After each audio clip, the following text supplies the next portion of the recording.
সাৱধান, আপুনি মাটি কিনাৰ কথা ভাবিছে নেকি? মাটি কিনাৰ নামত টকা দি থৈছে নেকি? তেন্তে এতিয়াই সাৱধান হওক। আমাৰ প্ৰতিবেদন চোৱাৰ পাছত আপুনিও 100বাৰ চিন্তা কৰিব। তিনিচুকীয়া চহৰৰ আশে-পাশে যদি মাটি কিনাৰ কথা ভাবিছে, সাৱধান হওক। তিনিচুকীয়া জিলাত পুৰুষ নহয়, মহিলা মাটি দালালৰ দপদপনি। আপুনি পৰিব পাৰে মহিলা মাটি দালালৰ কবলত। সেয়েহে সাৱধান হওক। কষ্টৰ ধনেৰে মাটি কিনিব বিচৰা লোক এতিয়া এই মাটি দালালৰ কবলত। এতিয়া আচল কাহিনী শুনক। কৰ্মসূত্ৰে কাষৰীয়া অৰুণাচল প্ৰদেশৰ ৰয়ঙত বাস কৰা এইজন পংকজ মাহাতো। এই ব্যক্তিজনে 2023 চনত তিনিচুকীয়াৰ এগৰাকী ৰাজনৈতিক দলৰ নেত্ৰীৰ তিনিচুকীয়া নৰসিংহ গাঁওস্থিত 1500 বৰ্গফুট মাটি ক্ৰয় কৰাৰ বাবদ 2,50,000 টকা দিয়ে। এই সকলো কথা আপুনি এই নটাৰীখন চাওক আৰু সবিশেষ জানিব পাৰিব। অন্যহাতে যেতিয়া টকা দিয়াৰ পিছত মহতো উপাধিৰ ব্যক্তিজনে মাটি বিচাৰি ৰাজনৈতিক দলৰ নেত্ৰীগৰাকীৰ ওচৰলৈ যায়, তেতিয়া ক্ষমতাশালী ৰাজনৈতিক দলৰ নেত্ৰীগৰাকীয়ে বিভিন্ন অজুহাত দেখুৱাই মাটিডোখৰ তেখেতক নামজাৰি কৰাৰ পৰা বিৰত থাকে। এইদৰে বিভিন্ন অজুহাত দেখুওৱা ক্ষমতাশালী ৰাজনৈতিক দলৰ নেত্ৰীগৰাকীৰ পৰা 15ৰ পৰা 16 মাহ পাৰ হয়। শেষত ভুক্তভোগী পংকজ মাহাতোৱে উপায়ন্তৰ হৈ সংবাদ মাধ্যমৰ কাষ চাপে। এই সন্দৰ্ভত তেখেতে অৱগত কৰে এইদৰে। মানে মই জানুৱাৰী মাহত মাটি লৈছিলোঁ 2023 চনত। তাৰপিছত মাটি লোৱাৰ পিছত তেওঁ ক'লে মোৰ হীৰা দেৱী মাটিৰ অনাৰজনী তাৰ পুতেক মোৰ এডভকেট না, সি ক'লে মাটিটো হৈ যাব তোমাৰ অলপ দিনতে হৈ যাব, 3 মাহতে হৈ যাব বুলি ক'লে।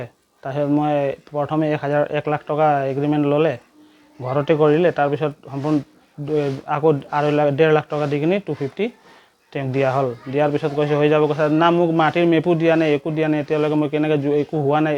এনেকৈ কৰি মোক এতিয়া 14 মাহ 16 মাহমান মোক ৰখাই দিলে। এতিয়া ৰখোৱাৰ পিছত মোক কৈছে যে মাটি নাই, এতিয়া তোমালোকে পইচা লৈ লোৱা। তো মই পইচাৰ কাৰণে দিয়া নাছিলোঁ, মোক মাটিৰ দৰকাৰ আছিলে। সময়ত বহুত কষ্ট কৰি পইচা কৰোণাৰ পিছত মই যেন তেন জমা কৰি কিনি মাটি ল'বৰ কাৰণে তেওঁ মই পইচা দিছিলোঁ। বৰ্তমান এতিয়া মোক কৈছে মাটি নাই, তোমালোকে যদি কেছ কৰা, কেছ কৰিলে বহুত দীঘল টানিব, 10 বছৰমান টানিব কৈছে, তোমাৰ ইচ্ছা বুলি মোক এনেকৈ কৈছে। এতিয়া কৈছে বৰ্তমান পইচা লৈ লোৱা, তুমি বেংকৰ ইণ্টাৰেষ্ট হ'লেও মই দি দিম বুলি কৈছে। কিন্তু মোক বৰ্তমান মাটিৰ দৰকাৰ, ভৱিষ্যতে মই ল'ৰা ছোৱালীৰ কাৰণে কিবা ভাবি কিনিহে মই দুখ কষ্ট কৰি লৈছিলোঁ মাটিটো। তো বৰ্তমান এতিয়া মোক মানে মাটি দিব হেৰি কৰা নাই। কিমান স্কোৱাৰ ফুট মাটি আছে? 1500 স্কোৱাৰ ফুট মাটি। কিমান টকাৰ এগ্ৰিমেণ্ট হৈছিলে টোটেল? 3 লাখ টকা। 3 লাখ টকা। হয়। হীৰা দেৱীৰ লগত আপোনালোকৰ সম্পৰ্ক কি? সম্পৰ্ক মোৰ এনেকৈ একো নাই। একো নাই। হয়। তো তেখেতসকলে এতিয়া কি কৈছে, মাটিডোখৰ বিনিময়ত পইচা সেইটো ঘূৰাই দিব, হয়। মাটি নাই। হয়। মানে আপোনালোকে জালিয়াতি কৰিলে নেকি তেখেতে? জালিয়াতি নিচিনাই হ'ল ছাৰ। কিমান দিন ৰখোৱাৰ পিছত এতিয়া লাষ্টত কৈ গৈছে যে পইচা লৈ লোৱা, মাটি নাই। এতিয়া মাটিৰ দামটো বাঢ়াৰ পিছত এনেকৈ কৈ আছে, ইমান বেছিকৈ সৰহকৈ বাঢ়ি গ'ল মাটিৰ দাম। কাগজ পত্ৰ এগ্ৰিমেণ্ট কৰিছিলে আপোনালোকে? এগ্ৰিমেণ্ট নটৰী কৰা আছে, ঘৰতে একটা কৰিলে আৰু নটৰী একটা আছে। তাৰপিছত পইচা যিখিনি দিছিলে তাৰ প্ৰুফকেইটা আপোনাৰ ওচৰত কি কি আছে? প্ৰুফ আছে, মোৰ একাউণ্ট পে'মেণ্ট আছে আৰু কেছ অলপমান দিয়া হ'ল। তেখেতৰ নামত দিয়া হৈছিল। আৰু মাটিডোখৰ কোন জেগাতে আছিল? মাটি জগৰ নৰসিংগাঁৱত। নৰসিংগাঁও। হয়। তিনিচুকীয়া নৰসিংগাঁও। এতিয়া আপুনি কি বিচাৰিছে?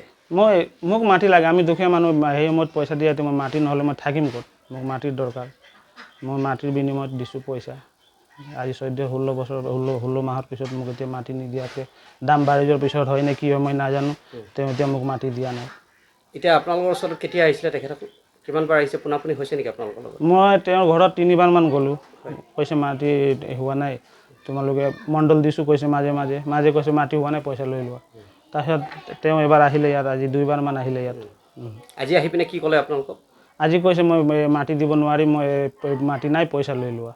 পইচা লৈ লোৱা আৰু পইচা লৈ লোৱা কৈছে, নহ'লে মানে তোমালোকে হেৰি আৰু লগতে আমাক যিহেতু আপোনালোকে আমাক খবৰ দিছিলে, আমি আহিছিলোঁ, দুজনকৈ আমাৰ সাংবাদিকো আহিছিলোঁ, এই ক্ষেত্ৰত আমাকো অকণ অপব্যৱহাৰ কৰিলে, এই ক্ষেত্ৰত কি ক'ব?